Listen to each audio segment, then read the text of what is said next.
दिए बलराम जी मार गिराए, कृष्ण जी देख के हुए आनंदित। ग्वाल ग्वाल सब गए हर्षाए, कदम की डार पे झूला झूले। वृक्ष की डाली रही ठिलाए, बंसी की धुन पे ग्वाले गोपी।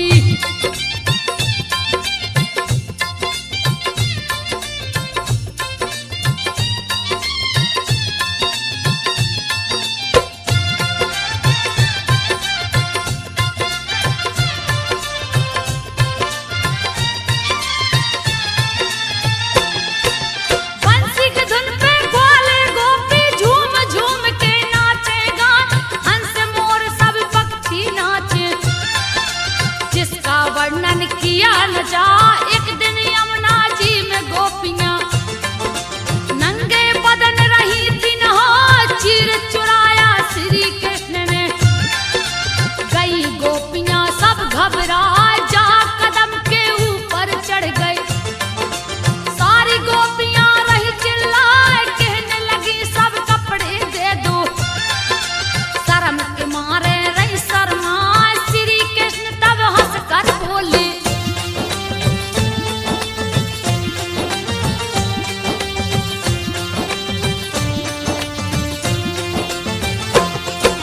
श्री कृष्ण तब हंस कर बोले, ले लो कपड़े बाहर आए, एक एक करके बाहर आओ।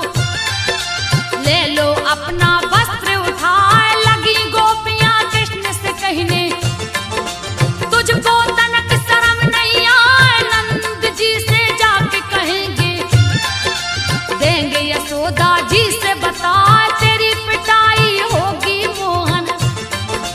तब कृष्ण बोले मुस्काए, बिना वस्त्र नहीं जल में नहाते। श्री कृष्ण जी रहे समझाए, बास वरुण का जल में होता।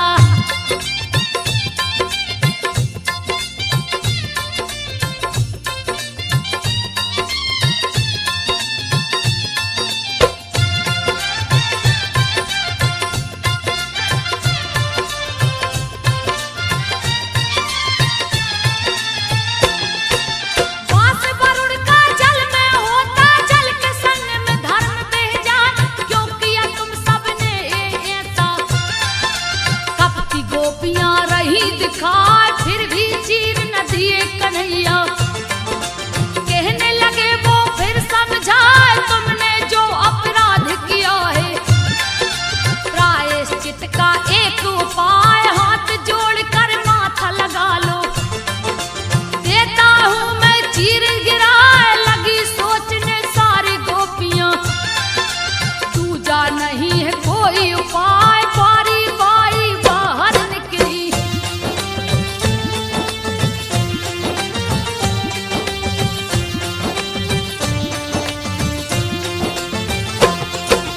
बारी बारी बाहर निकली, जोड़ हाथ लिए कपड़ा जाए, छलकिए गोपियों के संग चलिया।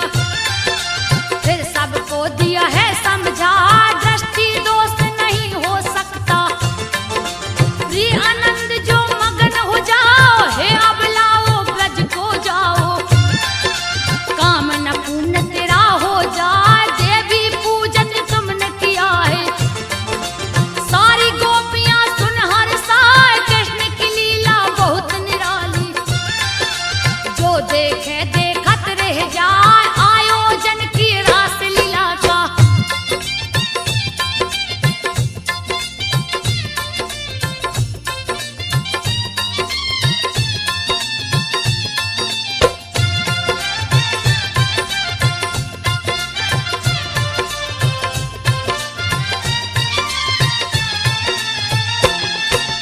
आयोजन की रास लीला का सभी देवी स्त्री संग आए, नवमंडल पे बजा नगाड़ा।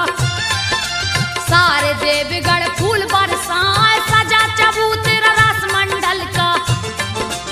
अति सुंदर है रहो दिखाए, नाचत नाचत थकी गोपियां। सुध बुध सवाई गई है भुलाए, कोई भुजा कोई ओठ को चूमे। कोई कंधा से कंधा मिलाए, झूमे झूमे संग राधा नाचे। कृष्ण जी बंसी रहे बजाए, राधा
इधर उधर रहे दौड़ लगाए, ग्वाल वाल सब दौड़ के आए।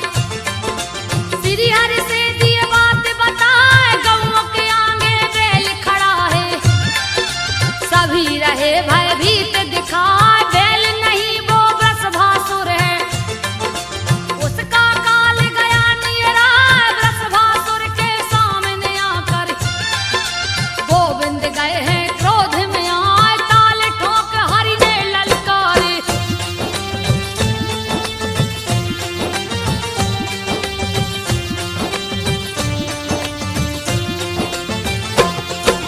ताल ठोक हरि ने ललकारे, निर्बल पे क्या बल अजमाए।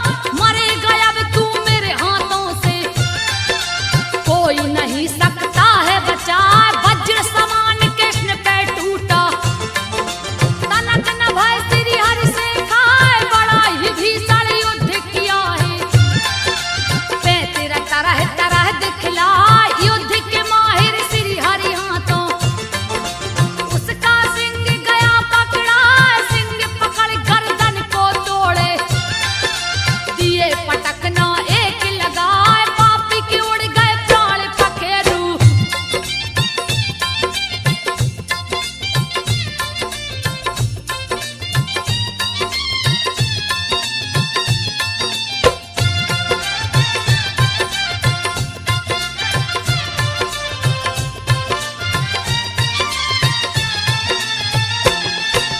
पापी के उड़ गए प्राण पखेरु। गोप गोपियां गौ हरि साथ, बीड़ा बजाते एक दिन नारद।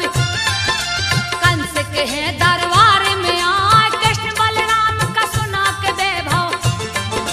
क्रोध कंस का दिए बढ़ाए, क्रोध में आके दुष्ट कंस ने लिया वसुदेव को है बुलवाए। बांध के रस्सी में पूछा है, कृष्ण के बारे में दो बतलाए। सही सही जो नहीं बताया, गर्दन धड़ से धूंगा उड़ाए। कंस ने नारद को रोका है,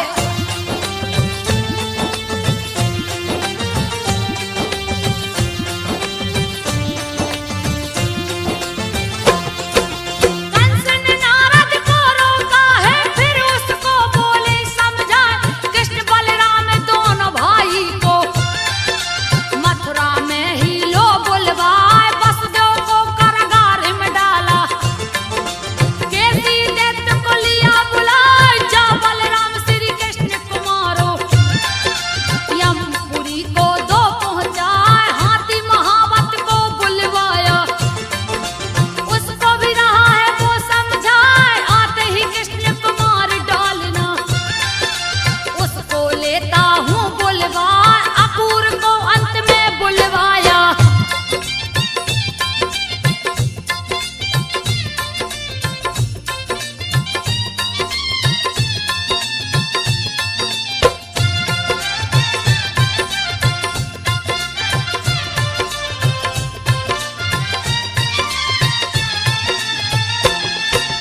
अक्रूर को अंत में बुलवाया। बहुविध कंस रहा समझाए, मैं कर रहा हूँ भव्य आयोजन। आप कृष्ण बलराम को लाओ, सबको समझा बुझा कंस ने। केसी व्योम को दिया पठाए, घोड़े का है रूप बनाया। रहा अति विकराल दिखाए, वृंदावन में आ पहुंचाए। दिया भारी उत्पात मचाए, हिनहिनाने लगा बड़ी जोर से। रगरे खूर धरती हिल जाए, ग्वाल बाल भयभीत हुए हैं।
असुर गौ संग खिला शुरू हुआ खेल भेड़ भेड़ियों का।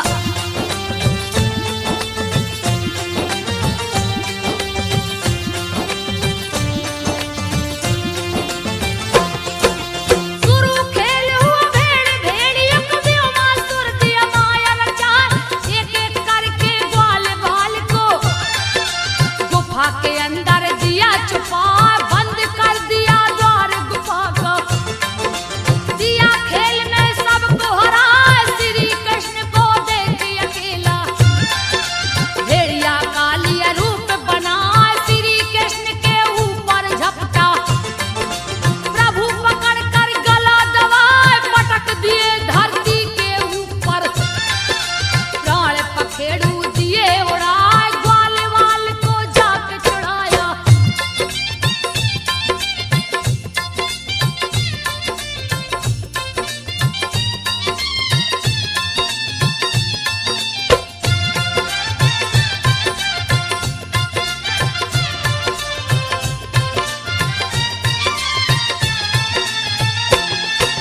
ग्वाल वाल को जाके छुड़ाए, शिला को जाकर दिया हटाए, सबको ले ब्रजमंडल पहुँचे।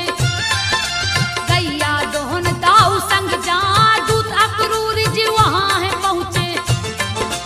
कंस का दिए संदेश सुना, रथ पे बैठे श्री हरि जी, वृंदावन से मथुरा जा पहुँचे मथुरा नगरी में। रणभूमि जहाँ कंस सजाए, राजमार्ग की ओर बढ़े हैं। कुब्जा एक रही दिखलाए, चंदन फूल से साल सजा के।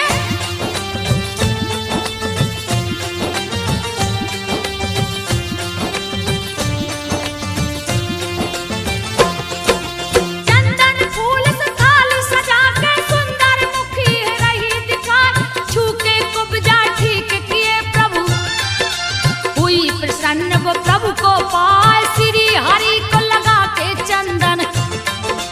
फूल को माला दिया पहना, टेढ़ी कुब्जा सीधी हो गई, खुशी की उसकी सीमा ना, बोली मैं हूँ कंस की दासी।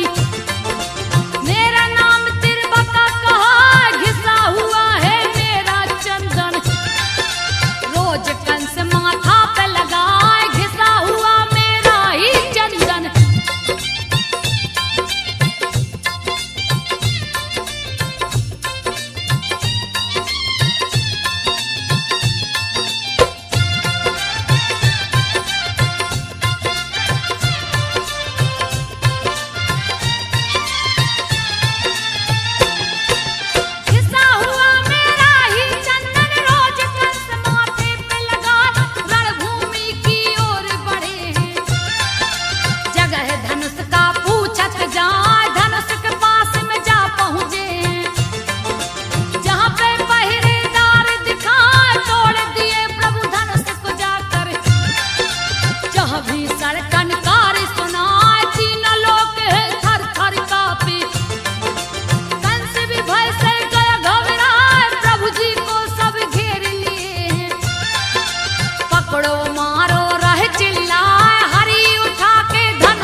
अति बलशाली दिखाए, 2 बच्चों पे 8 युवा थे। अत्याचार सहा नहीं जा, अनीति पूर्वक युद्ध कराया। डर से कोई कह नहीं पाए, तब श्री हरि ने क्रोध में आके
बार कंस की जाए, उसके बार से कृष्ण है बचते।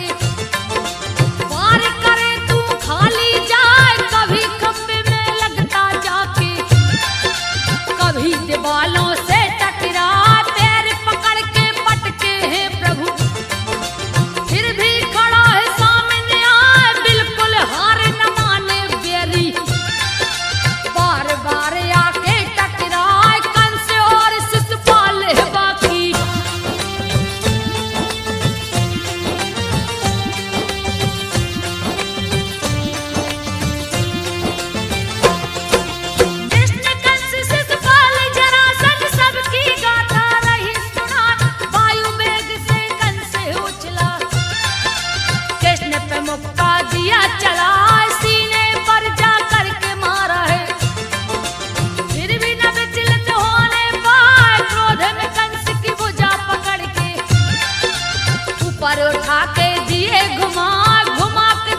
नहीं तो भारी अनर्थ हो जाए। पढ़ के चिट्ठी श्री कृष्ण ने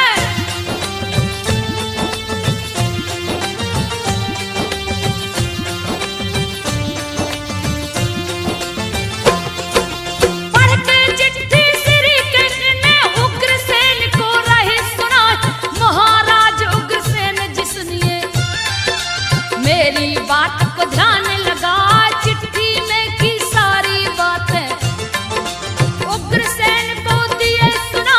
उग्रसेन ले आदेश प्रभु का, दल वाले अपना लिए सजा। रथ में 4 अश्व जोत के, सारथी रथ को लिया सजा।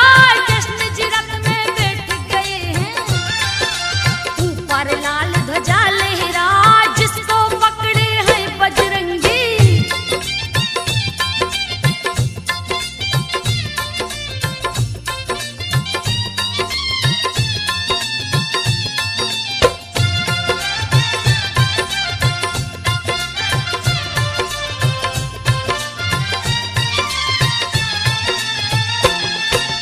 जिसको पकड़े हैं बजरंगी, सारी सेना पीछे से आई।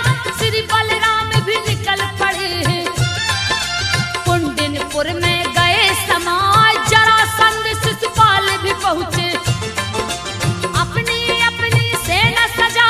वीरों से भर गई है नगरी, तरह तरह के वीर दिखा।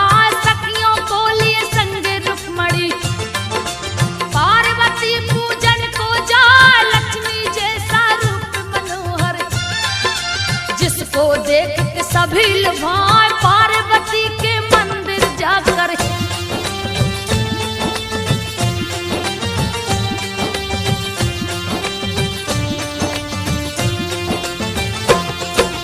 पार्वती के मंदिर जाकर पार्वती को रही मनाए।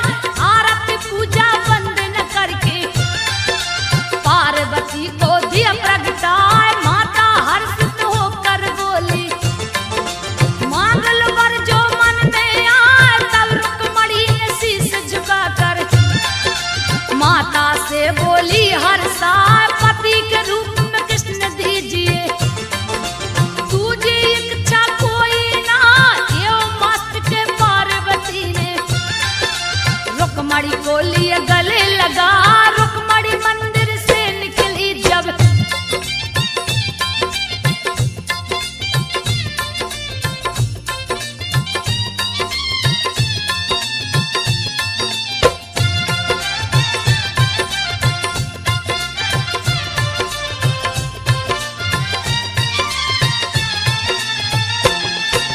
रुक्मणी मंदिर से निकली है। तरह तरह के वीर दिखा, रथ घोड़े और पैदल सैनिक।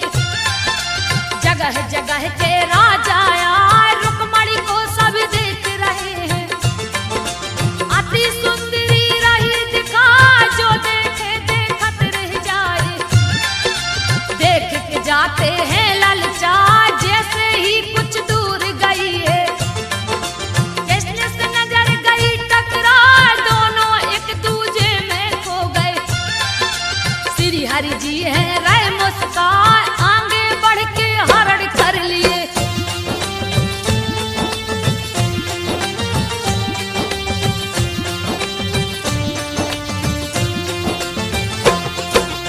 आगे बढ़ के हरण कर लिए, रुक्मणी को है लिए उठाए। अपनी सेना बीच ले जाओ कर, संग में रथ पे लिए बिठाए। उनके पीछे हैं बलराम जी, जिनको देख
फिर भी हरि नहीं हिलने पाए, देख के बेरी का दुस्साहस प्रभु ने मुक्का दिया चला, जाके लगा मस्तक के ऊपर, दिए बेरी को स्वर्ग पठाए, सकटासुर की मौत को सुन के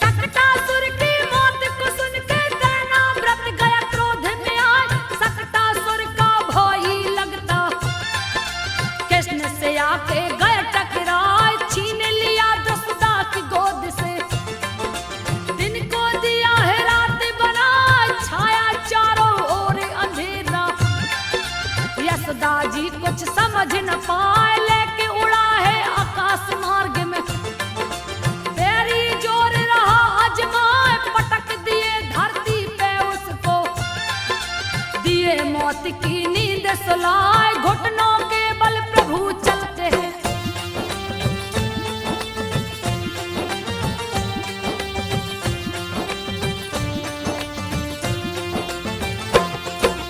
घुटनों के बल प्रभु चलते हैं, मुख पे दही गले पे लगाए, मीठी तोतली बातें करते, गैया की पूछ पकड़ झुल जा, एक दिन रात में चांद को देखा, यशोदा से बोले झुंझलाए, माता मुझको चंदा मंगा दो, कितना सुंदर रहा दिखाए, सुन के बातें श्री हरि की, चंदा मन ही मन मुस्काए, पानी परात में भर के लाई, उसमें चंदा दी दिखलाए, हाथ परात में डाल प्रभु ने,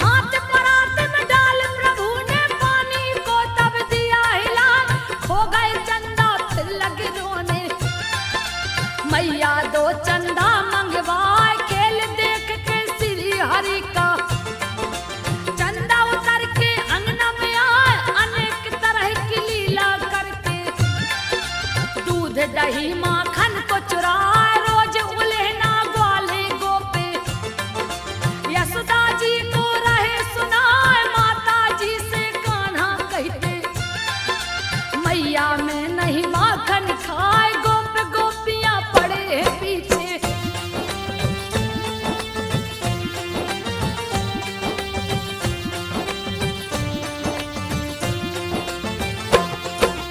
गोप गोपियां पड़े हैं पीछे, बरबस मुख देते लपटाए, एक दिन मिट्टी खाते कान्हा, रंगे हाथ गए हैं पकड़ा, मुंह खोल के लगी देखने, मुख में तीनों लोक दिखाए, ज्ञान हो गया यशोदा जी को, अपनी गलती पर पछताए, बालक नहीं ये श्री हरि है, तीनों लोक रहे दिखलाए, ग्वाल बाल संग गाय चराने, श्री हर वन उपवन में जाए, क्रोधित कंस न बकासुर को,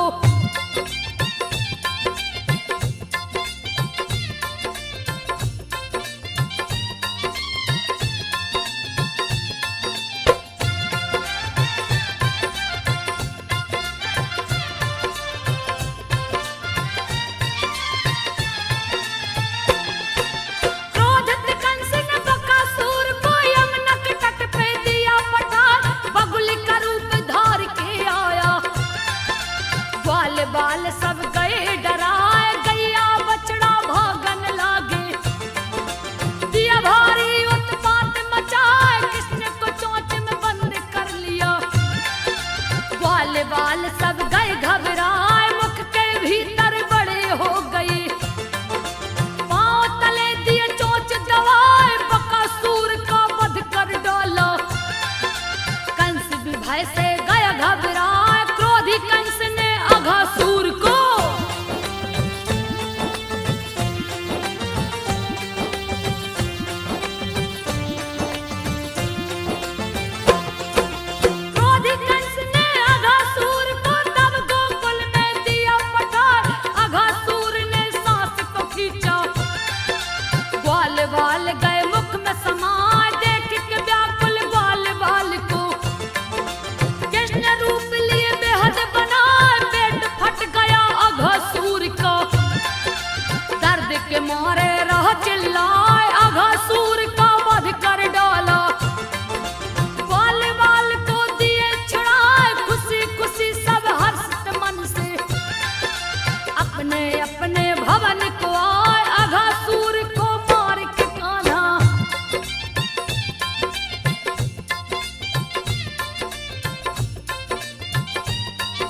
मन ही मन मुस्काए सारे सका बिछड़े गायों से। कृष्ण जी ने है दिया छुड़ा दूसरी बार जब ब्रह्मा जी ने सोचा सभी को फिर से चुराए, गैया बछड़ा नजर न आए। कृष्ण कृष्ण नाए दिखलाए चारों तरफ ही कृष्ण भरे, जिनकी गिनती की नहीं जाए। ओठ पे मुरली को रख कर प्रभु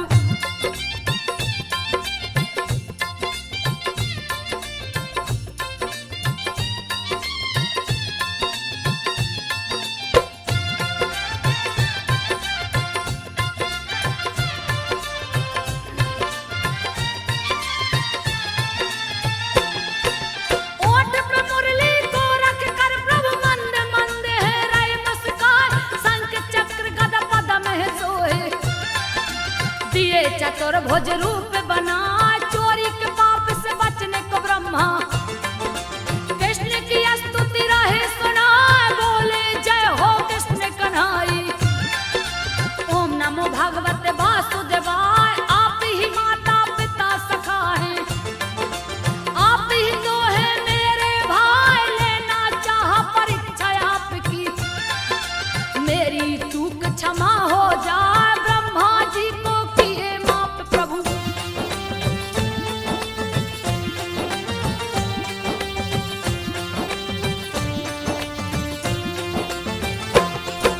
ब्रह्मा जी को किए माफ प्रभु। ब्रह्मा मन ही मन मुस्काए, ले परीक्षा निज धाम को चल दिए।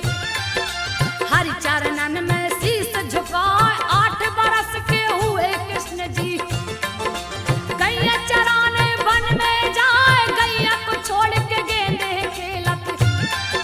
प्रभु जी यमुना तट पे जाए, उधर ही जाते गेंद खेलने।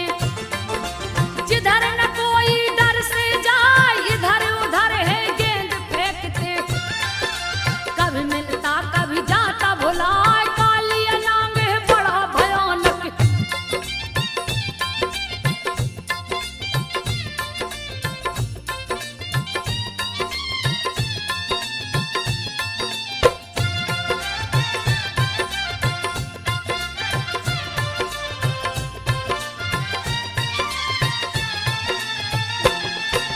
कालिया नाग बड़ा भयानक, जिसका वर्णन किया न जाए। हर पल विष को गलता रहता, यमुना को दिया दुष्ट करार। जो भी प्राणी पानी पी ले, विष के असर से वो मर जाए। विष के मारे यमुना का पानी काला काला नजर है आए। 10 योजन तक विष फैलाया, जिसके अंदर कोई न जाए। भूल से जो भी चला जाता है, लौट के फिर वापस न आया।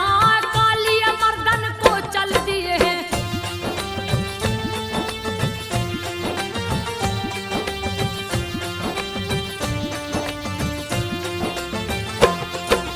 कालिया मर्दन को चल दिए हैं। गेंद दिए जमुना में गिराए, उसके विष से यमुना उठने।